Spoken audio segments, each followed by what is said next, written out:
One of the oldest tropes in storytelling is the cinematic showdown between the hero and the villain. And more times than we can even count, the hero wins in the end and the villain is defeated. Sometimes it's good to mix things up a bit. Today we'll be looking at the times the bad guys actually won their fights against the forces of good. Let's not give them too much time though, as we'll also look at the times these villains also got their just desserts. We can't let these villains have all the fun, right?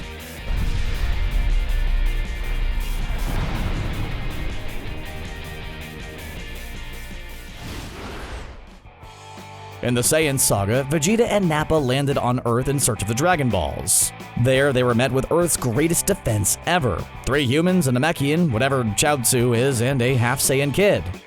Things could have gone better. While Vegeta can't be bothered to take on such low-level warriors, Nappa is more than happy to decimate the Z-Fighters. Throughout several episodes, he takes out Tien, Crillon, Chaozu, and Piccolo. Well, Chaozu didn't really fight, he more just kinda blew himself up to try and take Nappa out. Yamcha is spared the crushing defeat from Nappa and is killed by a lonely Cyberman. This fight is a perfect bridge to Gap Dragon Ball and Dragon Ball Z. All the characters that used to be villains and or relevant are taken out by one buff spaceman. Despite their months of training and preparation, their powers combined were no match for the lackey to the Prince of all Saiyans. Goku doesn't even land the final blow on Nappa, but rather Vegeta, disgusted by the fact that Nappa was defeated by a low-tier warrior like Kakarot. After being sufficiently beaten by Goku, Vegeta would fly away to lick his wounds and meet up with the Z-Fighters on Namek. There, they would meet Frieza, the franchise's most infamous baddie, but this entry isn't about Frieza, not yet. No, this entry's about the Ginyu Force, the Dragon Ball Power Rangers. The Ginyu Force is an elite group of soldiers with 2 rules. Destroy Frieza's enemies and look good while doing it. Inevitably, this leads Team 3-star, Crillon, Gohan, and Vegeta to come up against the Fabulous 5, mainly Raccoon. The red-headed juggernaut offers to take on the lot of them, with a particular interest in Vegeta. While the Prince of all Saiyans is a formidable foe, he's no match for Raccoon and ends up getting wrecked. Vegeta is finally inducted into the Z-Fighters by needing to get his butt saved by Goku.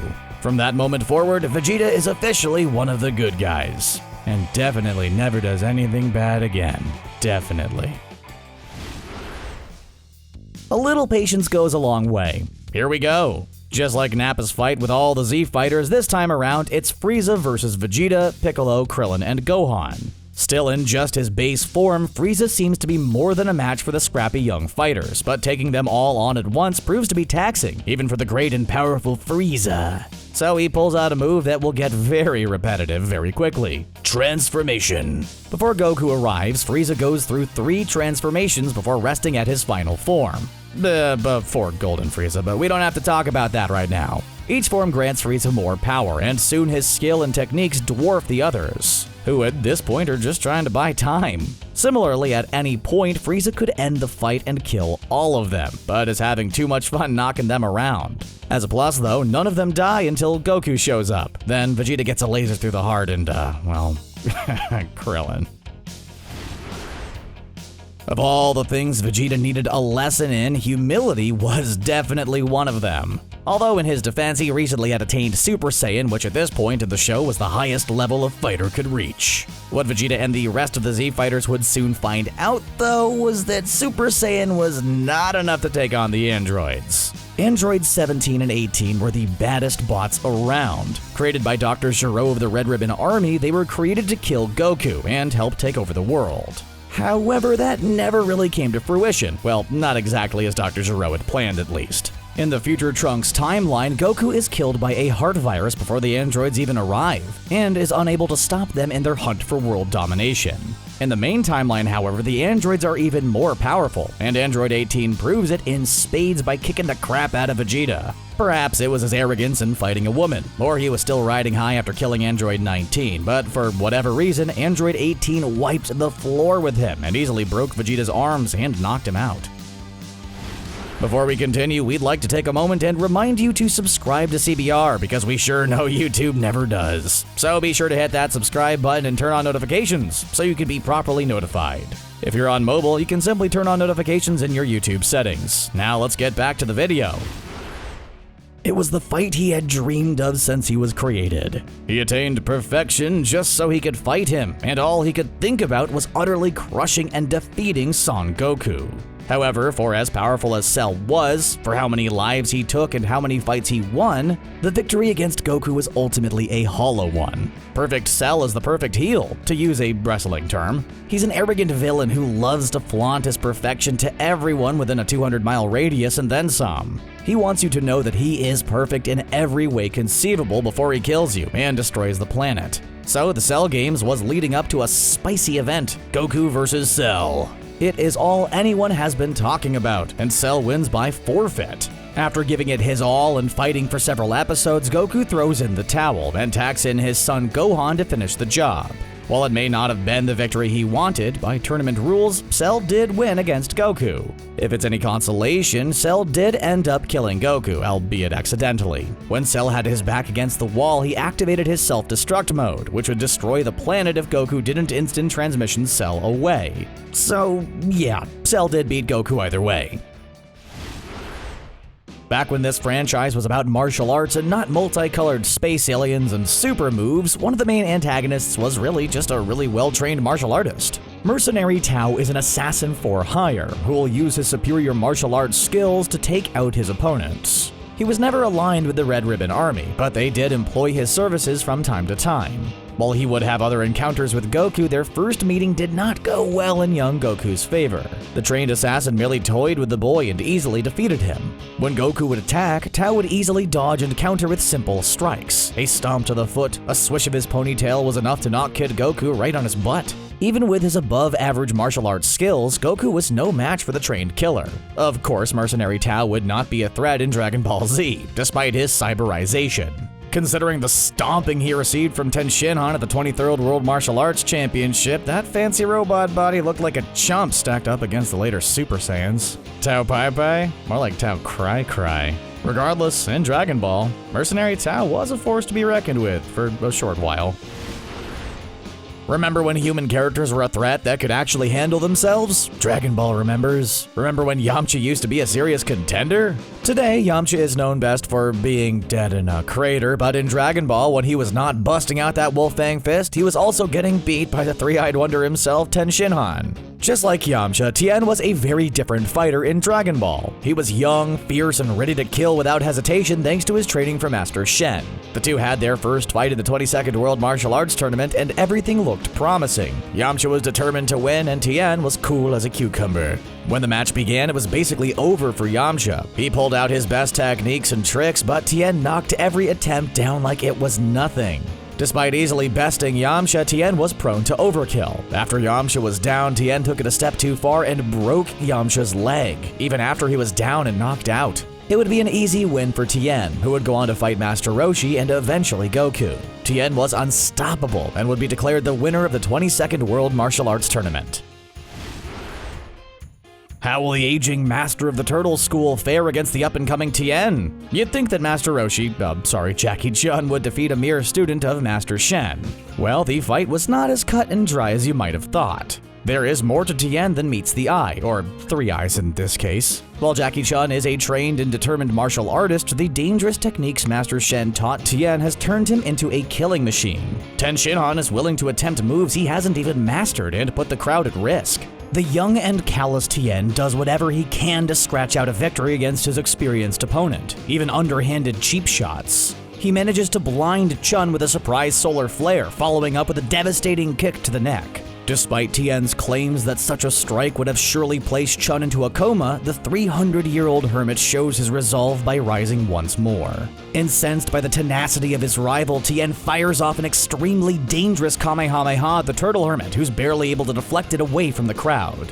With this, Roshi shocks his opponent by willingly stepping outside of the ring, delivering a powerful emotional plea for the young fighter to change his callous ways. Although Tien technically wins this match, Roshi's wise forfeiture leaves a lasting mark on the young warrior, kicking off his journey to the light as a future defender of Earth. Now, this next fight is a very interesting one for a multitude of reasons. The fight between Goku and King Piccolo was grueling to say the least. It took everything Goku had to defeat the dreaded Demon King. In order to defeat the Demon King Piccolo, Goku had to make a last-ditch effort attack that seemed all too likely to fail. In the end, Goku barely beat King Piccolo by propelling himself upward with a one-handed Kamehameha, giving him enough momentum to pierce right through the Green Tyrant. With that, Goku had won. Or had he? Well, yes, but actually no. You see, after Goku defeated King Piccolo, the villain used the last of his strength to create and launch an egg that would eventually hatch into Piccolo Jr., or as we know him today, just Piccolo. After that egg was launched, King Piccolo hopes that his son will hatch and take his revenge to destroy his enemies before promptly exploding, as one does after having a hole ripped through their chest. While Goku can revel in this victory, the evil King Piccolo has wrought on the land will cost him dearly. Was this a win for the young Saiyan? Yes, technically, but in death, King Piccolo will have his revenge in a way. Piccolo might be one of the best allies later on, but in Dragon Ball, he's all bad guy. And here we find some of the consequences we're referring to. Hatched from the egg his father launched when Goku defeated him, Piccolo Jr. only had one thing on his mind: revenge. And world domination, but mostly revenge. He would exact that vengeance in the world's martial arts tournament. It's here that Piccolo planned to defeat all the fighters in his way before taking over the world. And who better to start off with than Crillon? Yep, you heard that right, Crillon, everyone's friend. Our pint-sized bald monk man squared off against Piccolo, hoping to hold his own. Oh, how wrong he was. While Crillon did pull out a few surprises like a close-range Kamehameha, it was not enough to even faze Piccolo Jr. After being smacked back down to earth, Crillon did something completely out of character. He surpassed his opponent's expectations. Piccolo was sure he had shattered every bone in his body, but Crillon stood up to him, showing he was not as battered as Piccolo was led to believe. Bravery aside, Crillon soon fell back, admitting defeat, but the show of defiance nonetheless stunned Piccolo as well as the crowd. This was a win for Piccolo, but an emotional win for Crillon. So we have had our fun and looked at some of the ways the bad guys won out their fights, but now we return to our regularly predictable conclusions and showcase some of the fights the good guys won. Which honestly is all of them, but we'll try and make this one interesting. We return to the Frieza Saga, where Recoome and the rest of the Ginyu Force have had a blast beating the lights out of Vegeta, Crillon, and Gohan.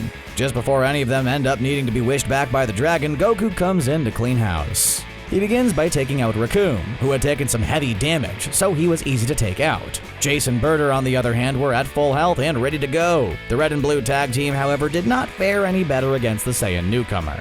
When the fight was all over and the gang healed up, it seemed like the Ginyu Force was down for the count. Just to be sure, though, Vegeta double taps and completely destroys their corpses, ensuring complete and total defeat.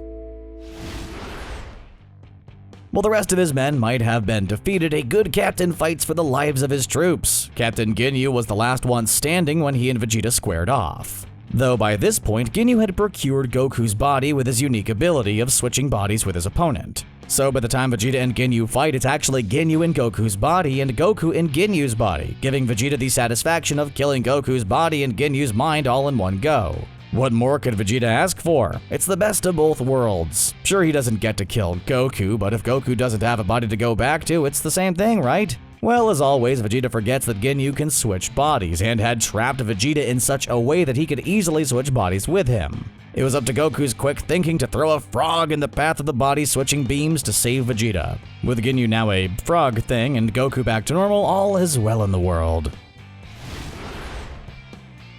So put yourself in Vegeta's shoes. You just attained Super Saiyan status and you need to show off your stuff with the rest of the fighters who doubted you would ever amount to anything. Then you see Goku dying of a heart attack or 2 androids. All you can think to yourself is, perfect. In the entire Dragon Ball Z franchise, there's not been a beating so complete and thorough as the one Vegeta gave to Android 19, the short-lived fat clown android boy that accompanied Dr. Gero. The android, who had no problem wiping the floor with Goku as he struggled with his heart disease, is now battered and broken beyond repair. The fight between Vegeta and Android 19 is brutal in every sense of the word. He didn't have to go as far as he did, but breaking off 19's arms and making him run away in complete terror was a fitting end for the deadly robot. It also served as a great introduction to Super Saiyan Vegeta, the second Saiyan in the roster to attain the form, at least in the main timeline. This ego boost would not help him for long, though, in his fight with Android 18, but we'll let him have this moment. Now we come to a fight that is the defining moment for a main character. This was Gohan's time. After being pushed in the sidelines for the entirety of Dragon Ball Z, Goku was pushed into the biggest fight of his life against the strongest opponent the Z fighters had ever faced, Perfect Cell. It honestly was not a fight Gohan wanted to be a part of. His whole life had been fights he didn't want to take part in, and now he was put up against a perfect being like Cell. It took a lot of doing and an impassioned speech by Android 16 for Gohan to finally let loose and reveal his true power. After he let go and put in his all, Gohan had reached Super Saiyan 2, the level beyond Super Saiyan. After that, the fight was pretty one-sided for Gohan. That was until he borrowed a page from Vegeta's book and got cocky. After Cell was backed into a corner, he threatened to detonate himself like we'd gone over before. While the blast killed Goku, it did not kill Cell, and it was up to Gohan to finish the job once and for all. Finally, we come to a fight where two unlikely allies come together. Vegeta and Goku's relationship can be described as complicated. Like Facebook status, it's complicated. They are one part rival, one part enemies, and one part friends. So more like frenemies? Yeah, let's go with that. Whatever they want to call it, their dynamic doesn't really lend itself to teaming up. They would learn to cooperate more in Super, but in DBZ, Vegeta was more of an anti-hero than he would be in later shows. Which is why it was such a treat to have him and Goku fuse in order to take on Majin Buu, though this was not done with the silly fusion dance. That would make Gogeta. No, this was stronger Potara fusion, which required the Supreme Kai earrings. This stronger type of fusion would make Vegito. Even with Vegito's power, the fight was not one-sided at all. In the end, though, it was just the power they needed to eventually free everyone that Buu had absorbed and defeat him. Even though Vegito didn't, and it eventually took Gohan's Super Spirit Bomb at the end of Dragon Ball Z to pull it off, but that's for another video. And those were some of the fights in Dragon Ball. Some where the bad guys won, some where the good guys won. What was your favorite? Ours was the fight between Cell and Gohan, because it's so iconic. Let us know what you think in the comments below. Be sure to hit that subscribe button to see more CBR content.